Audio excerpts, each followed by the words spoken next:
Okay, it's 7 o'clock. I'll call the November 25th, 2019 School Board meeting to order. Would you please rise for the Pledge of Allegiance? I pledge allegiance to the flag of the United States of America and to the republic for which it stands, one nation, under God, indivisible, with liberty and justice for all. Stacy, Mrs. Jagosinski isn't here. Would you do the roll call, please? Lizzie Paff. Here. Brian Wopat. Here. Gary Dunlap. Here. Cheryl Hancock. Here. Tom Cruise. Here. Barb Wetstein. Here. Rebecca Reber. She is excused. And Anita Jagosinski. And she is excused. So with 5 of the 7 school board members present, I would declare a quorum. Approval of the agenda. I would note that the agenda has been published, distributed, and sent to local media with this in mind. Are there any changes to the agenda at this time? Seeing none, I would entertain a motion to approve the agenda as published. Make a motion. Tom, is there a second? Second. Gary, any discussion? Seeing none, all those in favor of approving the agenda as published, please signify by saying aye. Aye. Opposed, nay. Motion carries. Public participation, I don't have any cards this evening, so we will move on to District Administrator's report. I know that she is on the DECA trip with the students, so Julie, did you have anything to report for her? I do. So on behalf of Dr. Mueller and the Board of Education, I'd like to congratulate the 2019-20 Viking Elementary 5th grade Quiz Bowl team. They earned first place in the tri-state competition that included 74 teams from Minnesota, Wisconsin, and Michigan. This year's team members are Gretchen Hansen, Matthew Gamoki, Moira Lindsay, Alex Gorell, Josh Goldbeck, Julia Charbonneau, James Gonzalez, Riley Richardson, Cody Matson, Cooper Tines, McKenna Kier, Jason Bramwell, Jack Baranowski, and Cadence Dobbs. So congratulations to the Viking Quiz Bowl team. And next, also another Quiz Bowl team, congratulations to the high school team for placing 3rd, 4th, and 5th at the Ranger Academic Tournament on Saturday. So I believe that was a little over a week ago. Is that correct? I think so. So last Saturday. Special congratulations to Coulter Hoskins, who placed 1st individually with 310 points, and Zeke Fredericks, who placed 5th individually with 210 points. So congratulations to their team as well. And next, I have just let you know that there is an after drill action report from Evergreen. So Wisconsin Statute 11807 requires schools to conduct intruder response drills each year and submit a written evaluation. So as our schools complete these requirements annually, the school board has an action report from that school principal. So Evergreen completed theirs, and that's in your board packet. So it's in everyone's board packet? Yes. Okay, because I did see a copy and sign it, so thank you very much, Julie. Then moving on to recognition and thank you. All right, I'm up again. Great. So we'd like to thank WCA Health Trust for their donation. They donated $11,688 to the School District of Holmen for the purchase of 6 treadmills for employee use. So each year we've had, for several years, a grant from WCA for wellness, which is intended to be used on our staff. These funds were received through the grant, and treadmills will be delivered in the coming weeks. So we thank WCA for helping the district and its wellness committee provide these opportunities for our staff. Okay, thank you very much. Okay, then moving on to reports and discussion. The first item is the school year calendar. Melissa Cates will report on that.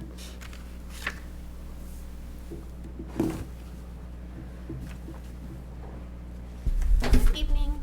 Good evening. So in your packets tonight, you will find a draft calendar for the 2020-21 school year. The draft that you see in the packet was created with input from district leadership team, our staff, and community members. In addition, the calendar was created to comply with the DPI requirements, so we do meet minutes of instruction with this calendar that's being proposed. The calendar does include 178 student contact days, with school starting September 1st, 2020, and the last day of school would be June 4th, 2021. So district administration is seeking approval at the next meeting of this calendar. Once the student calendar is approved, then we move forward and create staff calendars based off of the student calendar. So, Okay, any questions on that? All right, and it is up for approval at the next board meeting on the Correct. 16th. Yep. Thank you, Thank you. Melissa. Thank you. And then Julie, original budget summary corrections. And this is on this evening's agenda. It is. So I'm just going to speak from here if that's all right. It's one line item. So in October, we brought to the public and the school board the original budget adoption for 1920. And as you are familiar, it comes in a 3-column DPI format summary. That's a spreadsheet. And I failed to update one of the cells in the spreadsheet after many scenarios and planning. And so when I presented it in October, it's actually line item 165, total revenue for debt service. And so that has been corrected and is available in your board packet. And so the total revenue for debt service is $6,638,392 for the 1920 school year, or the taxes payable 2020. And I want the board to understand that this does not change the tax levy that was proposed or the mill rate that was proposed in October. It just was an error in my keying in the spreadsheet. So I wanted to bring that to your attention so that the correct one is approved by the board. Okay. Thank you. Any questions on that? All right, and that is on this evening's consent agenda. Then next is district school report card. Kim. There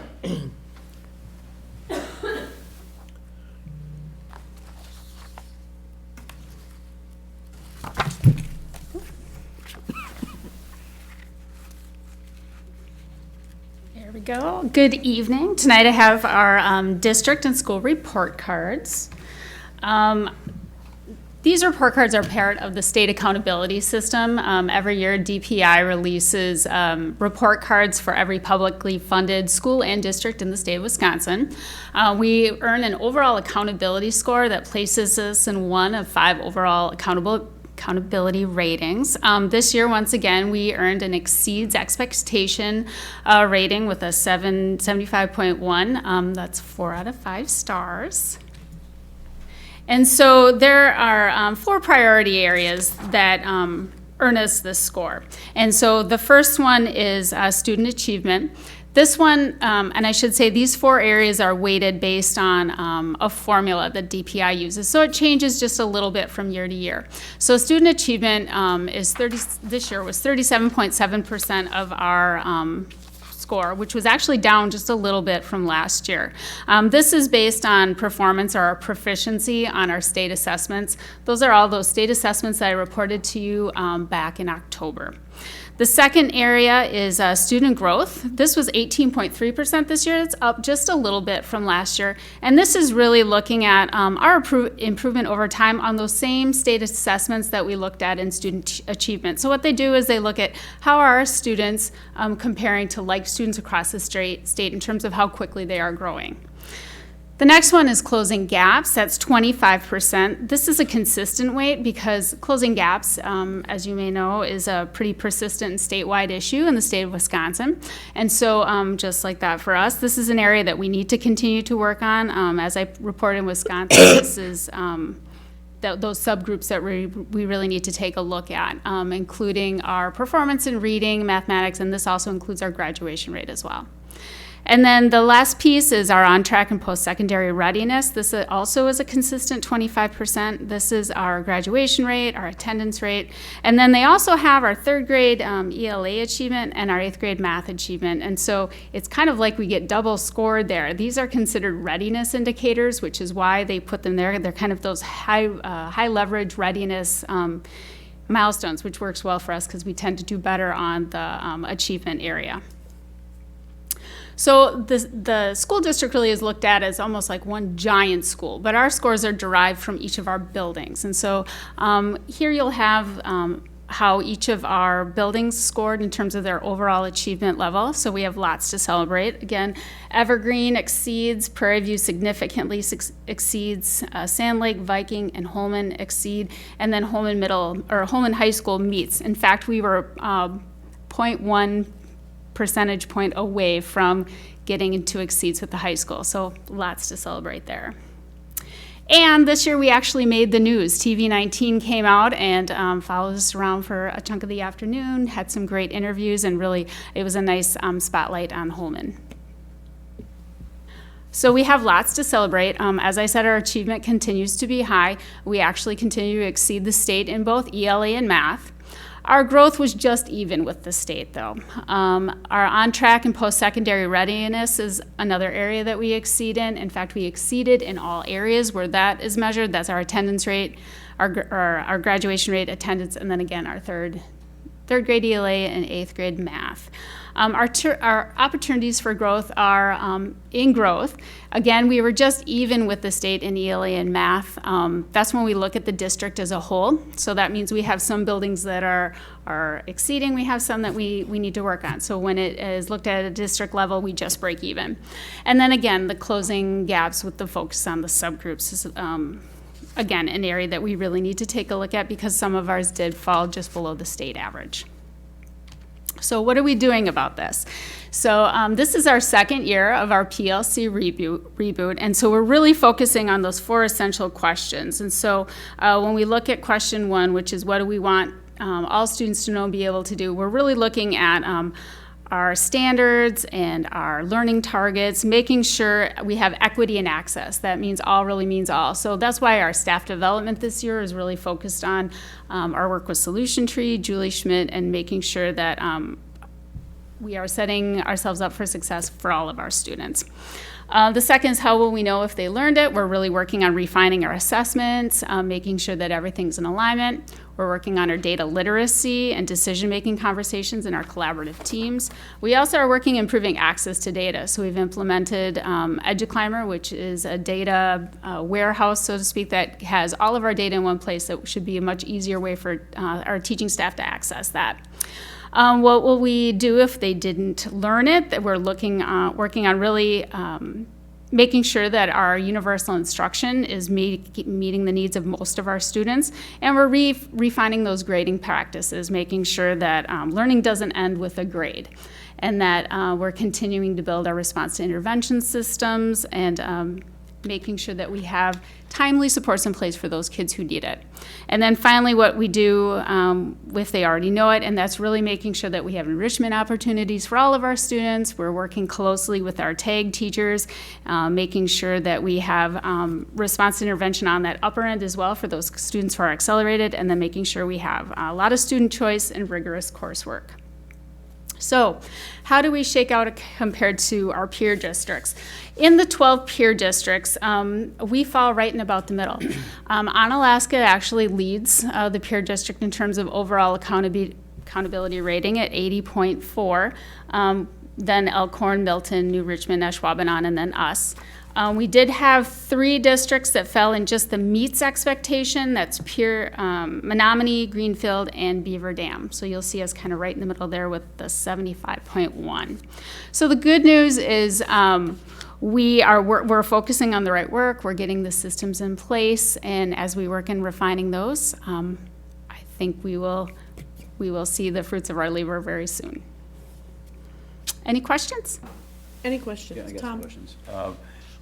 I was listening to the radio. I had a long day driving today, so I'm just complaining about that a little bit. But anyway, I was listening to NPR a little bit, listening to some education people, and they're talking about how students will learn when they know a teacher cares about them. And that's obvious. We know all that. But with your data-driven information here, do you how successful are you connecting with the parents and keeping them in the loop?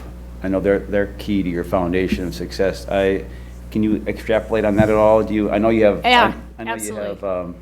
What attracted me to district 21 years ago was the parent-teacher ratio turnout rate. It was quite high Sure. here, and I was just wondering where we are with that. I would still say relationships are pivotal, that connection with the community and with our families. In fact, when we went around with TV19 and did the interviews, we connected one staff member, and she said the priority in Holmen is yet building those foundational relationships with students, and then as well the connections with family. And so talked a lot about the different community events and how families are very integral to the success of the district, and how community members and families are frequently in for all of our different community events, our fundraising. We have really high rates of parent-teacher conference attendance, and even just volunteering in our classrooms. So I would say that it is very crucial to the success that we have here in Holmen.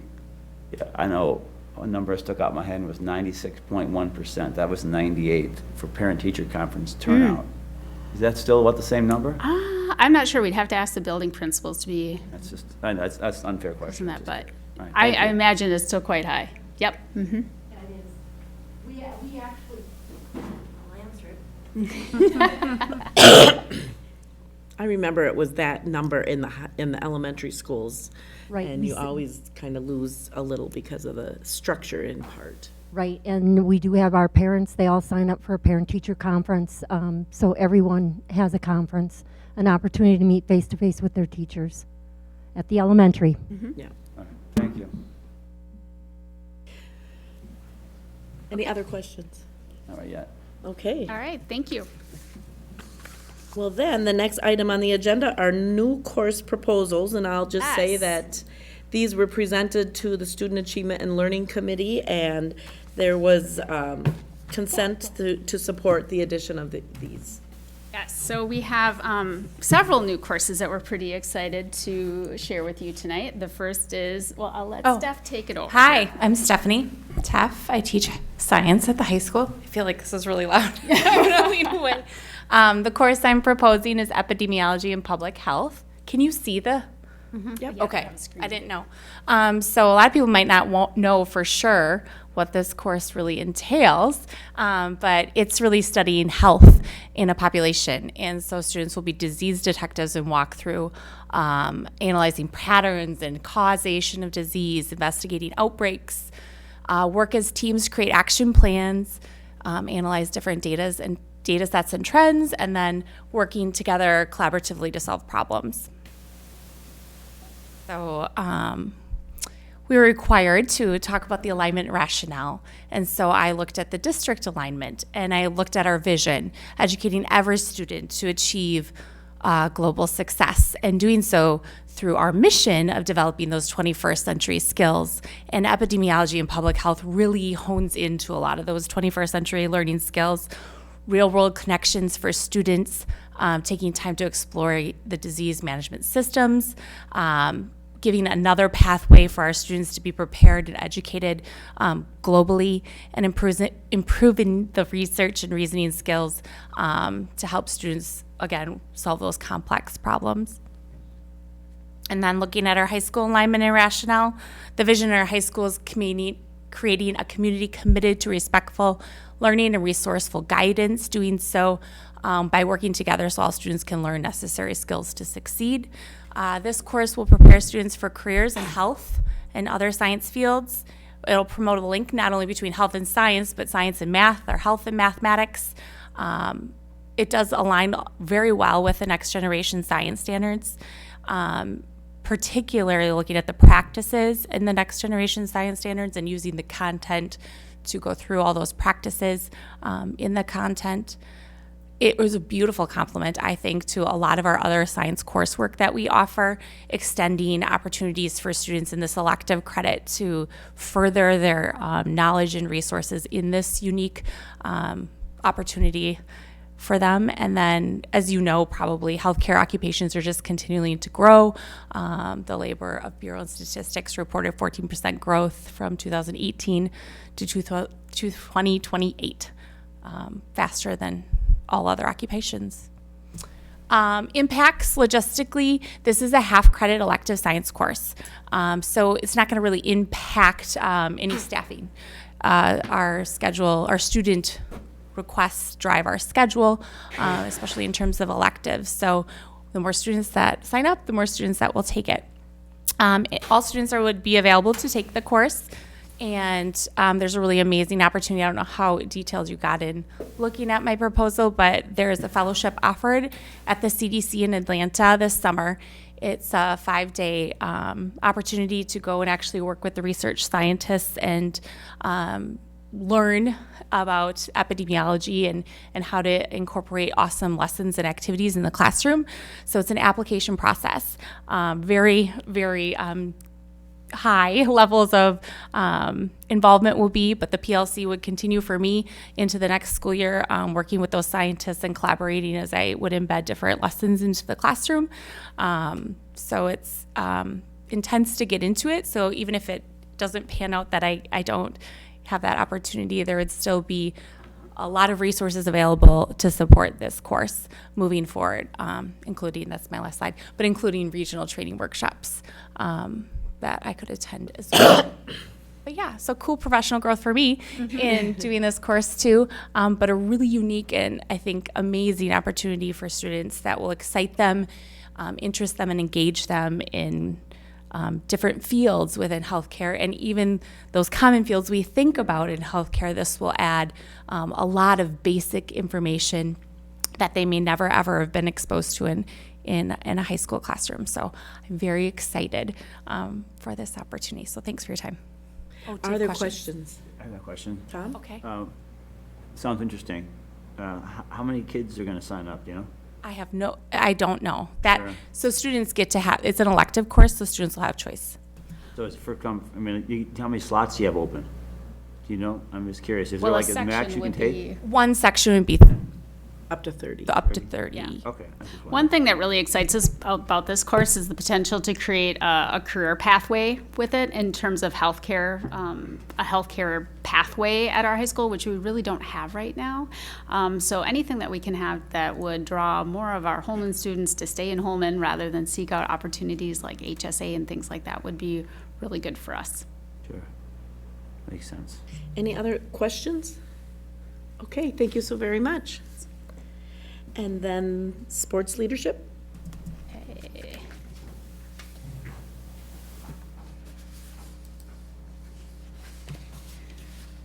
you want me to grab another chair or we can pull up? Okay, great. Okay. Do you want me to flip to anything in particular on here or? No. Okay. All right. You can scroll down to the standards part. maybe. Okay. Wonderful handwriting I have. First of all, Steffi can start with my wrestling mats and the football pads Yeah. to find out where those diseases come from. Said you'd be a detective. I got a place for you to look. Anyways, my name is Jason Luloff. I'm a high school physical education teacher. Ryan Gannon, physical education teacher also at the high school. So this is a course that we have been discussing for probably 5 years in our office, bouncing ideas off of each other. And what it all comes down to is in looking at our scope and sequence, we have 5 standards in our physical education world, and it's pretty basic. You got skills, principles and strategies, fitness, personal responsibility within sports, and then finding a way to value physical activity for a lifelong activity. Those are our 5 standards. And we scope and sequence things. It's really easy to find some of those standards in your classes and finding teaching to objectives there. It's a little bit more difficult with the personal social responsibility. And so when looking at that, we thought that this course did a lot of things for our programs and for our kids. Number one, looking at the personal social responsibility. As a spectator at athletic events, we see parents that don't understand that. We see coaches that don't understand that. We see athletes that don't understand that. And, and looking at making our community a better place, that's a great place to start. A class like this can help with that. Secondly, the sports leadership comes in with the aspect of not only like how to act within the game, but coaching, officiating, regulating, such as commissioner or somebody who is in charge or athletic director. All those are important aspects for people to value physical activity, whether you're the person in the community structuring youth groups or putting together programs or whatever for opportunities for kids to be involved. Those are all important aspects that aren't really taught anywhere here in our high school. So when you're finding something to value, I share an office with a bunch of football officials, Mr. Gannon being one of them, who has kind of climbed the ladder from high school and now is a kind of he won't say it, but a big-time Division I collegiate official. And through that, there's a process. Like, you have to know, like, how to get involved and, you know, how to get some mentoring and how to get in shape so you're able to, you know, officiate at a high level, et cetera. So those are the types of things that we're seeing in our office. And then we've been hit with this literacy thing, and that's a tough thing for us in Phi Ed. Literacy in PE, when we're so active-minded people trying to figure out where literacy lies, and it's very easy with interpreting rules and figuring out regulations and how to govern bodies of people. So that fits in really nice as well. So there's a lot that could offer our students. We're looking at doing similar to what science is. This is like an elective course.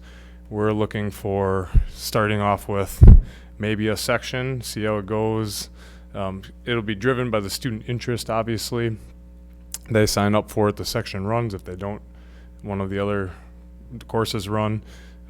We would not be looking to roll it out next year, but rather the following year, as we'd like the blessing to carry forward here, and then, you know, really plan this thing out to see what our community needs and how we'd structure it, but hitting these standards. So, anyone have any questions or anything to add? Any questions on this? Yeah, I got a question. Tom? What does it mean by skinny? Oh, skinny. So our current courses, our current schedule has block schedule, but there are certain classes that have skinnies. So a skinny would be a half of a block. Okay. And so we have a difficult time servicing the skinnies, and this class could potentially act as a way to go opposite of music or those other courses that are skinny only. So I know there's a shortage of officials and officiating people. So you make sure you train them and getting yelled at a lot too by the audience. Well, I think that's kind of what why the shortage exists. And I serve on the WIA board for wrestling, and every meeting starts off with, we need young officials. How do we get young officials? We need them, we need them, we need them. And I think it's the same in all sports. So one of the things I told the board is I would like to start a class and get people interested. I was speaking with Ryan's wife over there. She used to teach a class similar, and she said a lot of the people who took the class then went on to be officials. You know, opening the doors, showing them, you know, and yeah, there is that scrutiny, but you know what? If we learn a little bit about sports leadership and both ends of the lens, I think it becomes a lot better for everybody. I used to be that person that yelled at the officials too, I've learned. One of the nice things about this course too that we talked a lot about at Curriculum Council was that it specifically addresses a lot of the character pieces. And I know when we met with our community members, was that 2 summers ago, one thing we heard over and over again is, yeah, academics are great, but what we really want to graduate is character, really people of strong character from the School District of Holmen. And this seems like a nice complement to that. Yeah, the social skills are a challenge these days. They text, they don't have face-to-face, you know. Yep. Any other questions?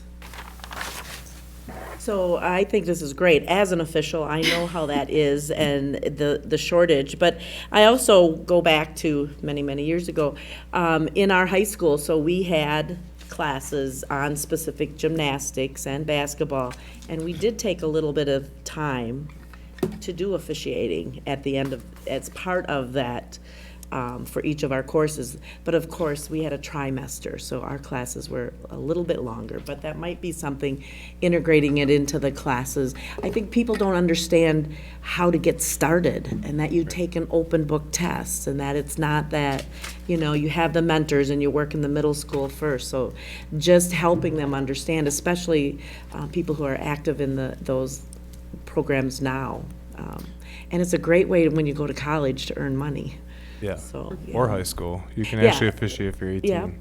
Yeah, I mean, a lot of our class decisions was a limit of facilities, but now with some things moving forward, you might see a lot of our Phi Ed department proposing some new ideas with generating, furthering some of those things you're speaking of. Yeah, because just we'll have having it spaces to do introduced, but then this class I can see being the next step, and really then people who are interested could then come into this. So it's great. I'm excited for this. So, okay, thank you very much.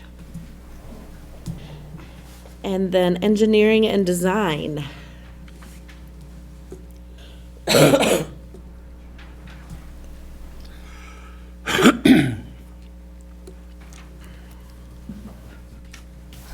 Good evening. I'm Tim Bakeberg. I am one of the tech ed teachers at the high school.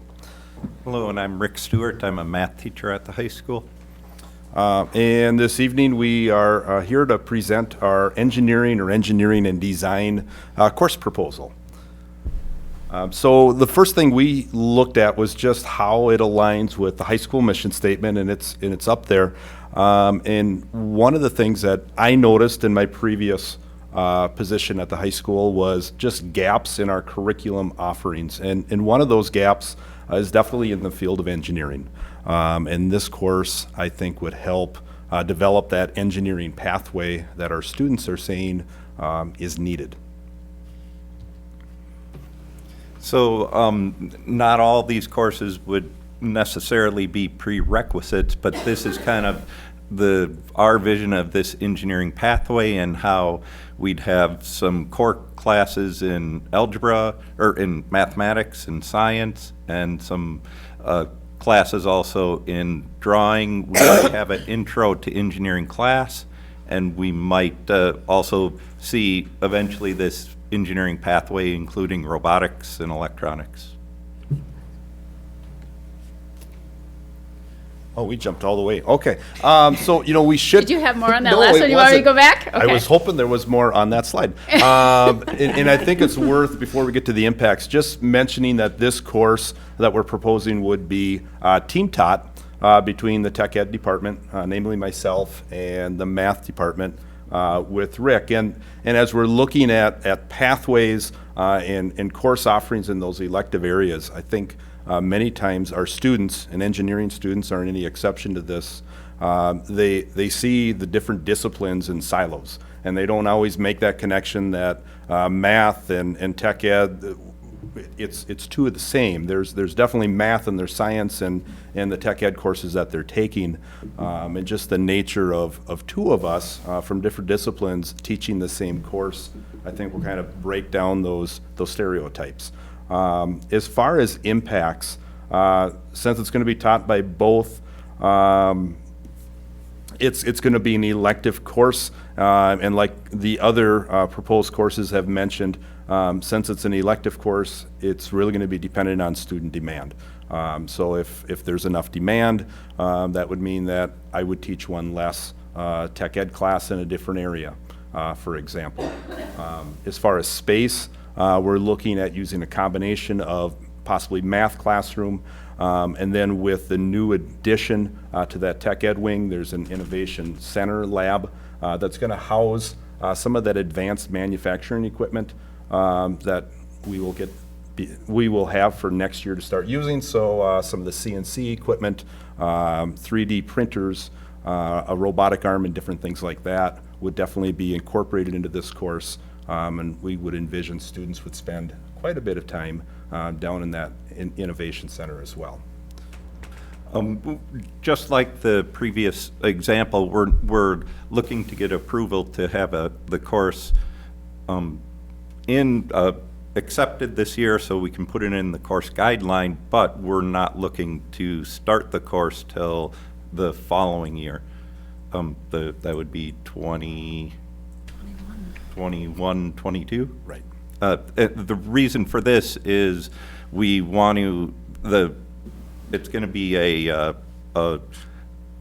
course that's with WTC. It'll have transferable credits, and they have the course that's being offered next fall during the evenings, and both of us would like to audit that course just to see what scope do they go into, get some ideas of their curriculum, and so we can really have a very strong foundation going into the first year.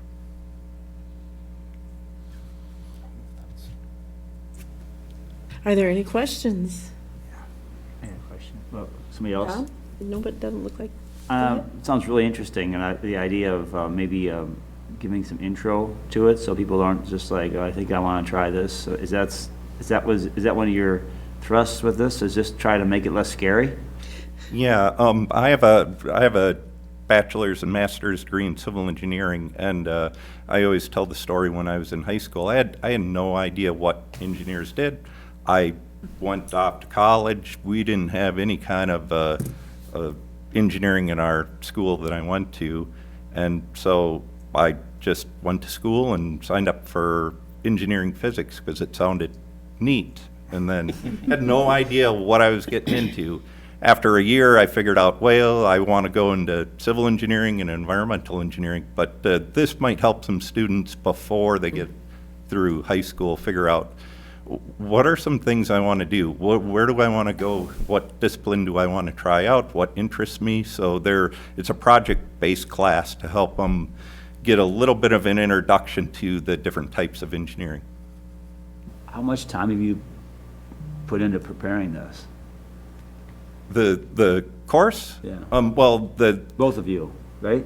Yep. Right. So that's where we've had quite a few discussions with WTC, and that's why we're going to audit the class next year. So we, some of the question was in their projects they do, what kind of scope do they go into, how much detail do they go into, and so that's why we decided the best course of action would be to take next year to really figure out the depth of the curriculum. Also, because of this pathway, there won't be a lot of students available to take it next year. So we want it in the course book so students can see what their pathway is so they can get some of the prereqs done before we offer it for the first time. All right, thank you. I know, I think, Kim, you did a presentation a couple meetings ago, if it wasn't the last one, about transcripts. post-secondary, and Yes. that one of our schools that students were going to, Platteville, was one where we're seeing a lot of increase. And so- Specifically for engineering. Yeah, and I wasn't sure if that was the connection, because they have a great reputation there. Well, and so- this is it's a great opportunity for another transcripted credit, which we know pays tons of benefits for our students. But the fact that we have somebody who has the qualifications to actually offer an engineering course that would be transcripted really sets us apart, because to have someone with a master's in engineering teaching at the high school, that doesn't happen very often. So this is a huge opportunity for our students. Yes. I also am really excited. I might be a nice opportunity for some young women who want to explore, but maybe aren't confident enough yet to think that they'll pursue it in college. So both exciting for the young men and young women, but I'm curious if you'll get more interest in that area.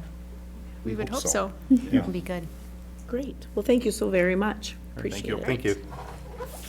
And then the realignment of the K-12 social studies program. One last one for me. So this is really just a brief overview of the changes. But the curriculum writing team who've been working on the K-12 social studies curriculum will come this spring present their actual final curriculum. But for now, I just have some changes that I need to present to you, because it does pose some changes for the high school course guide in terms of realignment of our classes to ensure that we are actually achieving the new standards put forth by DPI. So just a quick timeline. We actually started, our social studies team was in the process of self-study back in 2016-17, and then found out the next year that, whoa, DPI is now working on their standards. So we actually put a hold on our standards writing or our curriculum writing rather, for the school district, so that we could realign to the new standards rather than the old work. So we were on hold for a year. Then last year we began writing, but DPI continued to roll out more resources. So we kind of worked slowly alongside them. And now this year, they have the finishing polishes on. And so our teams are really following up, finishing that work. And by the end of the spring, really should have a newly aligned K-12 curriculum. So as I said, we're not done yet. So as you know, elementary science really just got going. So we're kind of doing this as a slower 2-year rollout to really, so as not to overwhelm and to make sure that we really have good quality that we're putting out there as we finish this up. But as I said, this spring we'll have the full completed report. So it has literally been 20 years since DPI reworked the social studies standards, and as such, there's been some pretty significant changes, and that's really what has resulted in the changes that we're presenting here. So the social strands comes out with 5 distinctive strands: the behavioral sciences, economics, geography, history, and political science. But now we also have this inquiry, practices, and processes, so that now that the social studies standards are really written more of, it's less about topics and timelines. It's a lot more about questioning, research, and practices. It's really gearing our kids to be that new kind of learner. But this has resulted in some significant changes for us. We also have, we need to work to ensure that we meet our DPI requirements and then honor our commitment to that inclusive education that we're so committed to in Holmen. So we need to make sure that we're meeting our Act 31 requirements that include instruction in the history, culture, and tribal sovereignty of our federally recognized tribes here in Wisconsin, as well as last year we talked quite a bit about Assembly Bill 34, and that was providing instruction in recent history of our Hmong people. And then we also have the civics graduation requirement here in Wisconsin. So we need to make sure that all these things were reflected in our curriculum as well. So that, as I said, has resulted in some pretty significant shifts in K-12. These are kind of the topics that we're looking at in K-2. I'm not going to go deeply into these because I don't want to steal the thunder of the team who is going to be coming this spring. But this is really, these are the headings, the big units that they are working on right now. In 3-5, there's been a shift in terms of, we all grew up with 4th grade with Wisconsin history, and they're really kind of dispersing that across the 3-5 band. And so 3rd through 5th grade really will kind of set us up for the foundations of U.S. history if you look at what they'll be covering. And then we get to 6th grade, we have our ancient civilizations, we have some economics and geography. 8th grade takes us really into what really would be kind of U.S. history too. And that kind of springboards us into the bigger changes, which is what we are looking at high school.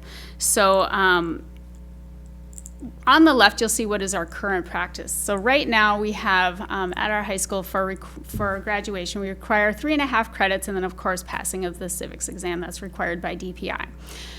So historical practice is this Social Studies 9 course for half a credit. When our team was going through the self-study with the DPI reviewer, we found that Social Studies 9 just wasn't really as aligned to the newer standards as it probably should be. And so the recommendation was to either scrap that course and realign our classes or completely revamp it.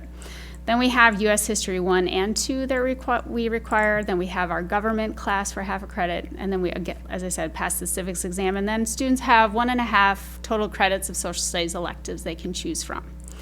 So what we are recommending in order to really meet the new standards, as I said, they're written quite differently than they have in the past.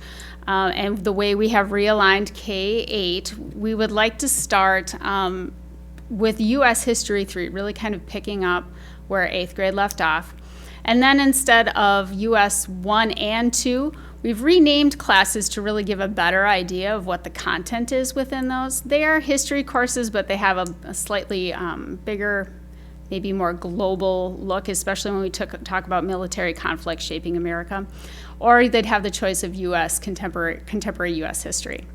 Then, again, the way the standards are written, there's a more focus on economics. And so in going through, we're finding that it would be possible to integrate those into all those, into our other required courses, but our team really felt that having a strong emphasis in economics just was a skill set that we thought students in Holmen really deserved, would make them better global citizens.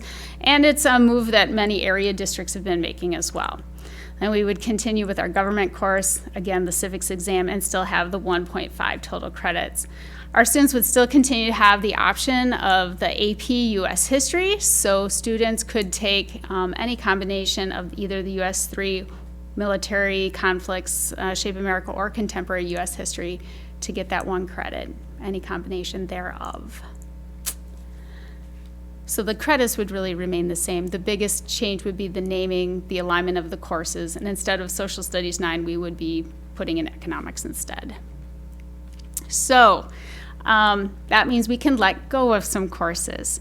So Social Studies 9, the one that DPI said really wasn't in alignment, would go, as well as Social Studies 9 honors. And then special topics, but don't worry, special topics hasn't entirely gone away, just the format of that, and I'll explain that a little bit more when we get to the electives. We had an Eastern World's History that hasn't run in quite some time, criminology, and then we have a couple of special topics in media and war that just have not run, so we'll let those go. The other change would be world geography would move to human geography. That gives us more of an updated, contemporary geography class. It's a little more in line with the standards. So it has that geography focus, but it also brings in the study of people and their communities, cultures, and interactions with the environment. Just gives it our traditional geography a more of an updated alignment to DPI's standards. And then in our elective offerings, we still have a very healthy assortment there. We have civil law, street law, our personal and criminal issues, global societal issues. We have general psychology, that is our transcripted course with Western. We still also have AP Psych. Abnormal Psych, which used to be special topics abnormal psych, is just going to be abnormal psych. Actually, that's the same with genocide in Vietnam. They all had special topics in front of them. The teams decided those classes are very popular. They run regularly. Let's just remove the special topics. They're standalone classes. We also have Western World History 1 and 2, Wisconsin History. There's our Human Geography, and then a couple more AP courses, U.S. History and Government. And those are our team members have been working on that. Any questions? Any questions? Yes, 6th grade, Mesopotamia. I know. We've been talking about that. Yeah. So it looks like some of the work is already being done, or it's broken up into that. Yes, so. There's been a lot of work taking place, and as we started rolling through, it's like, ooh, this is a course shift, particularly at the high school, and with course guides coming out, we just want to make sure that you're aware of it and we're okay with any changes we are making to align with that. Now, I noticed you mentioned in social studies. Yes. The reduction of classes that haven't been running and that kind of Yes. thing. And one of the things we talked about, student achievement and learning, is it seems like we have, as a board, over the years, approved a number of new courses, many of them that aren't running. And could you just talk about that you are taking a look at that and eliminating some of those? So it's something that we are discussing more with the high school admin team, just and as we work through our course guides, but as we go through our curriculum cycles, like this one was social studies, it was an easy one because we were combing through all of it. I would like to go through and kind of just make sure that we are weeding out courses that are not running regularly or just are no longer in alignment with the standards, so we don't have tons, we're not constantly approving classes and not taking anything off the book. So we'll be working through that as well as we work through the cycles. Yeah, I appreciate that. So any other questions? Okay, thank Okay. you so very much. Thank you. And then school safety, Jill and Matt. The new courses will be on the agenda on the 16th, just so you know. And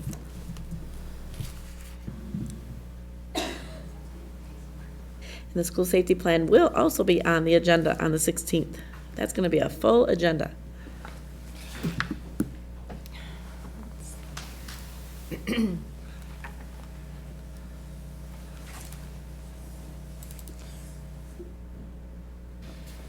All right, we're here to talk through some of the requirements of Act 143 and what will be on the docket for this year relating to school safety.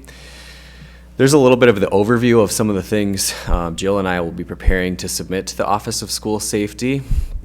Act 143 also requires approval of the comprehensive school safety plan every 3 years.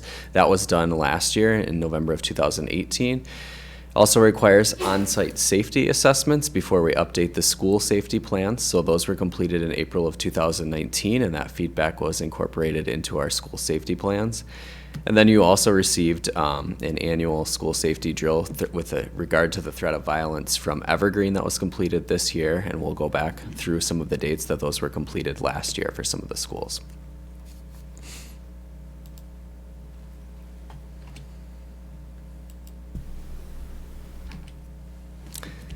speaking of those dates, there they are. And each of those came with an after-action report that was signed by the school board previously. It also requires us to provide a number of trainings on school safety, including two big ones: mandatory reporting of child abuse and neglect and mandatory reporting of threats of school violence. 548 of our staff members have completed that for this school year. New staff also completed ALICE training. 25 teachers completed that in 2018, and Mr. Vogler just led a training for 2019 where 29 teachers attended. We also went through NIMS and ICS training for our district leadership team members this school year, this summer, right before the school year started, and that's prompted some good discussion about how to make that system work for our schools and be really reflective of implementing that and how to implement that so it's best for all. 32 staff members also completed threat assessment training in April and July of 2019. And adolescent mental health training was also 17 staff members have completed that, with 17 more set to do that in August of 2020 at a training that we'll host, correct? Yes, and the threat assessment training and the adolescent mental health training, those are both required by the Department of Justice for the 2 grants that we received almost 2 years ago. We mentioned earlier the WISCA safety assessment that was conducted. We shared those results with Chief Manley and Chief Conley, although he could not attend in person. He did attend and review some of our notes. And then we've also increased our partnership with the Holmen Area Fire Department. They've done some route planning with us and safety suggestions recently at the middle school, but also at the high school, and looking at maps for other schools.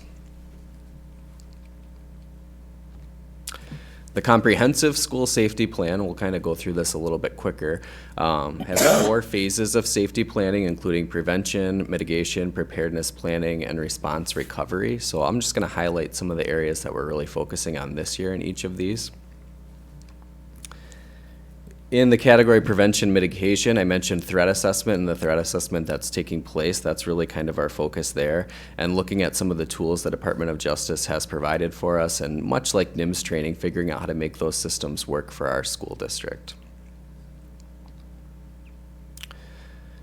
In the category of preparedness, just mentioned NIMS training, and again, a focus for us is just what does this look like in action and how can it suit the needs that we have.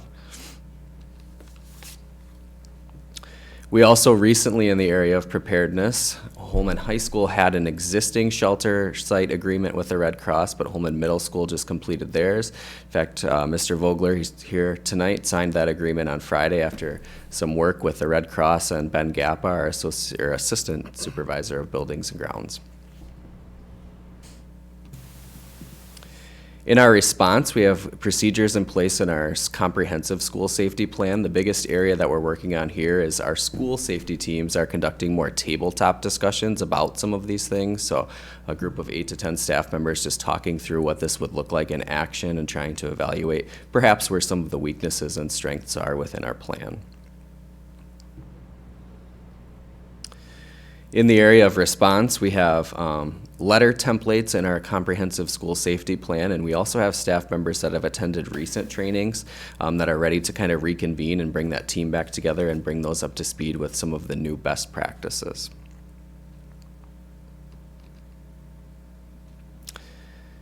And in the area of recovery, just kind of looking at each of those systems and again, bringing them up to speed in that regard. In the area of recovery, I would say the biggest thing that we're talking about is how all of our school departments and structures play into this and work together. I've mentioned a couple things, and we've identified as kind of our next steps here. So we want to continue to evaluate the physical and electronic structures in our buildings and how those mesh and map and play together. We also will be conducting another school safety assessment this spring. Mentioned earlier, we're sending additional staff members or hosting an adolescent mental health training that additional staff members will participate in. One of our goals is to continue working towards an ALICE drill with reunification practices. So when something happens that we need to evacuate the building, what does that process look like for us? And also mentioned earlier, our tabletop discussions of threats of violence occurring during non-traditional class times and co-curricular activities. So we have some sound practices in place for when things happen, when students are where they're supposed to be, but what if something happens during lunch or at a sporting event? We want to continue to talk through what that would look like. Any questions? Are there any questions? Looks really good, so thank you very much. It helps, I think, as a board member to see the steps you're taking and feel a little bit more confident that you were ready to respond, so thank you so very much. Sure, and I haven't gotten to be here long, but I know that safety has always been a big priority for the board, so thank you for that. You bet, thank you. Okay, then Jill has to stay and just discuss field experience contract with Carroll University. Yes, so this will be really brief. We have a student who is looking to do a practicum here in Holmen. She has ties to people in Holmen and is currently attending Carroll University in their occupational therapy program. And so contacted us and asked if we would be willing to host her. And one of our OTs is very willing to do that. So we would love to be able to provide that field experience and hopefully keep the person around in the area. Right. And that is on the December 16th agenda as well. Are there any questions about that? Okay, thank you so very much. Then I would note that there are 10 items on the consent agenda. 2 of them are first readings of policies coming out of the Student Achievement and Learning Committee. Otherwise, if you want any of those to be considered separately, please let me know. Otherwise, I would entertain a motion to approve the consent agenda as presented. So moved. Is there a second? Second. And Barb, okay. Motion's been made and seconded to approve the consent agenda as presented. All those in favor, please signify by saying aye. Aye. Opposed, nay. Motion carries. So I will call on board members in the order of roll call. If you have any comments regarding anything or any committee meetings that you've attended, please feel free to share. And I will start with Lizzie. I just wanted to comment on all the teachers that came in and offered new courses. And I was kind of amazed at how hard teachers work after school hours. Just working so hard to make sure that we have the opportunities. And that was so cool. And it fit together perfectly because this morning I was taking anatomy and physiology, and I was talking with my peers at my table about how there are quite a few science classes at the high school, obviously, but not too many that focus on healthcare and the healthcare field. So that's super cool that she's has worked so hard to make this class, and I know that a lot of future students will find that super helpful, as well as engineering, and then that sports leadership class as well.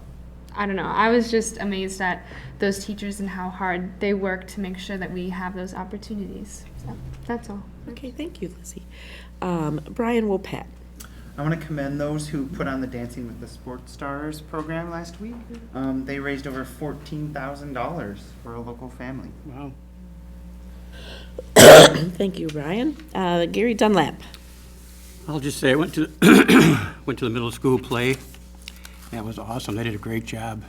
They had a lot of fun, and the kids were really did a good, nice job. Just want to compliment you on that. That's all. All right, thank you. Tom Cruise. Yeah, I like the new programs or the new classes, especially the ones maybe breaking the ice a little bit, making things a little less scary. That seems like that's a really good idea. And I went to the Sand Lake Elementary last week and did a reading session with students, and it was fun reading about. I always said, if you read, you lead, and I just was kind of pushing that. It was a lot of fun. Great, thank you. And Barb. I don't have anything. Okay, thank you. Mr. Sackett, I have a question for you. If somebody in the group here or any of the thousands of people watching want to help with the wishes that the students have at the high school, Can you tell us the best way to find that out? Yeah. The Holmen High School highlight newsletter that is coming out, that I just finished writing today. And we'll be e-blasting out, there's directions in there. So our winter wishes, for those of you that are new or don't know, came out of our Character Strong class, and Amy McCutcheon, who teaches that class, and our student leadership team came up with this idea for winter wishes. And what students do is wish something for a friend or any student for that matter. They might not be friends, that might have a need, whether big or small, and enters those wishes into a spreadsheet that Mrs. McCutcheon kind of put together a form for students to fill out, and then she, along with the Character Strong class and student leadership team, took all of those requests and put them on a tree on the stage in our commons and along the wall. And there are, I believe this year, close to 900 wishes for various students of varying degrees of need. Some of them just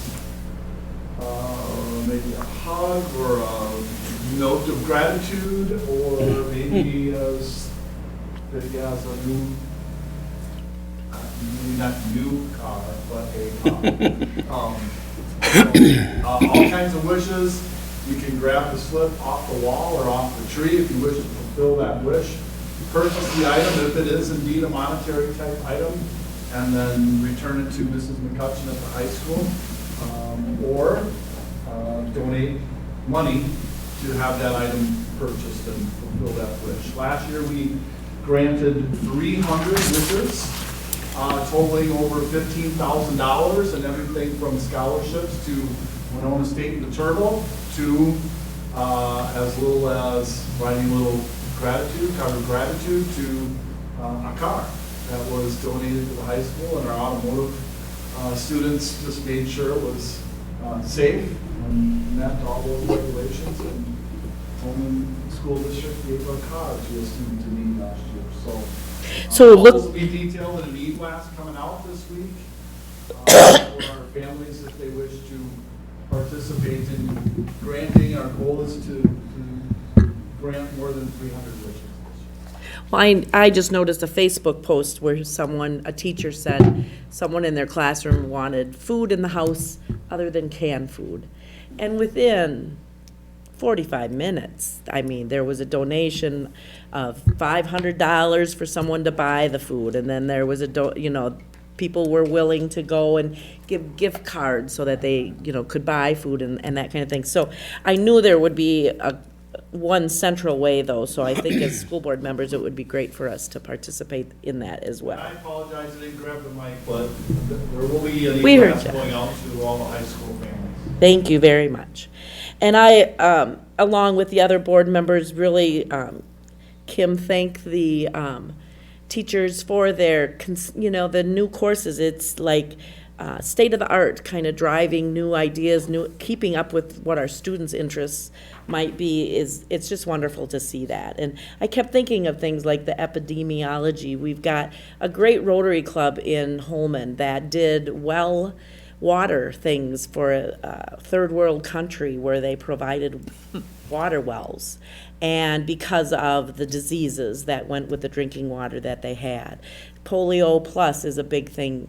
They go out and go to third world countries, Rotaries do, and give polio vaccinations and things. And so so many different ways you could include the community in any one of those courses. The engineering, my mind was just going, oh yeah, as Dr. Mueller's theme, Better Together, there's just so many ways we could include the community in many of those. I did get a chance to attend the band concert, the 6th grade band concert. It's been a few years since I did that, but it was really a lot of fun. And what quality staff you have there, Mr. Vogler, and thank them. And, the parents were there, and it was just a quality program. I felt it was better than when my kids were in band and back in the day. So they just seemed to have a better skill level already in 6th grade. And then I won't tell the story, but I just would like to acknowledge that Mr. Wopat has been recognized as Teacher of the Year in his field, and not only does he bring that expertise to us, to his school district, but also here in the board, and very much wanted to acknowledge that and appreciate the stories that your wife shared on Facebook about the translation of how that came out, I guess, by one of your young children. So it's always fun to see those things. I had a friend who, I didn't mean to interrupt you, but. No, that's fine, I'm coughing, so. With Brian, and he just couldn't say enough about how you helped his kids in That's French. nice. So that's, yeah, thank you. So I would just note that you've received Building and Ground notes from their committee meeting and Student Achievement and Learning. December 16th, we've been hearing a lot. That's our next board meeting. We only have the one meeting in December, so keep that in mind. What would be the next one? January 13th. Yes, but I mean if we held it in December. 9th? Because it's either my birthday or the day before my birthday, so you could have held a meeting for me. I'm just kidding. January 13th is their next board meeting, and then the 27th after that in January. 22nd to the 24th is the Education Conference in Milwaukee. There are some board committees or policies that are being looked at. Buildings and Grounds, it seems they're considering a number of them: crisis response, computer network systems, facility and transportation, and criminal damage to school property. If you want to take a look at those, if you have any comments, if you direct them to the Buildings and Grounds Committee. And then high school credit for high school level courses taken at the middle school, student achievement and learning. We're going to be hearing about that at the next meeting. So if there is anything, if you want to, again, the purpose of this is to let you know we're looking at these policies, and if you want to take a look at them, and if you feel strongly that they should stay the way they are. Many of them come up only because of some housekeeping changes, but so if there is nothing else to come before the board at this time, I would, Gary? I'd just like to comment that when I was in high school, I had Latin, and I also took a whole semester on slide rule. On the So it'd be slide nice if you rule? could bring that back. There you go. The slide rule. And slide rule, that really came in handy as I got There- older, I noticed it. Of course it did. And what's your profession? Huh? What's your profession now? Engineer. Engineer, yes, exactly. Okay, so I would entertain a motion to adjourn. So moved. What kind of, yeah, since Anita's not here, is there a second? Second. Tom, a motion's been made and seconded to adjourn. All those in favor, please signify by saying aye. Aye. Opposed, nay. Motion carries. We will see you on the 16th.